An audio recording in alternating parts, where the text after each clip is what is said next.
I'm sorry, was that Joss Whedon's name I just saw? Yeah, I'm in. Much Ado About Nothing is a Shakespearean play remade for the screen, this time by Mr. Joss Whedon, who made the decision to set the events in modern times while maintaining the original language of the bard. He is joined by many actors from his stable who you might recognize from his other projects like Dollhouse, The Avengers, Angel, and Firefly. The film was shot in black and white and has the feel of a bunch of friends getting together for a couple weeks to have some fun making a movie, which is exactly what it was. And that's a wonderful part about this film. The camaraderie between the players is evident in the chemistry and laughs, which is important considering this play relies heavily on quick wit and screwball humor.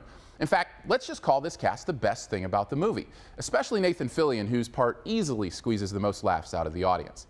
I also really appreciated the artistic choices that Whedon makes here. The black and white gives it a classical feel, even as the time setting appears to be modern day. It makes for a nice balance when the language is so obviously old school. Speaking of which, I do think the actors end up having a bit of difficulty getting the feel for some of these lines. Now, don't get me wrong, there are a few pitch-perfect deliveries of the old English iambic pentameter. I knew high school literature class would come in handy someday. But overall, I felt myself digging through their inflection to find the meaning in many of these lines. This difficulty with the Shakespearean, I guess, of the script is probably my worst thing. If you want proof, you can simply go back and watch the Kenneth Branagh version of the same film where he and Emma Thompson act Shakespearean circles around anyone in this cast. They simply live the nuance of the language in a way that was rarely seen in Whedon's version.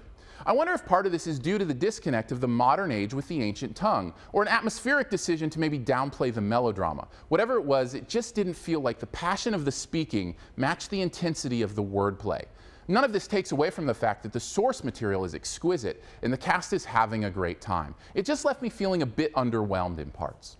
Overall, Joss Whedon's Much Ado About Nothing is a fun diversion. I love the way he used his group of buddies and a keen artistic eye to shoot a hilarious story, even if they couldn't quite master the Shakespearean. I give it a very solid B.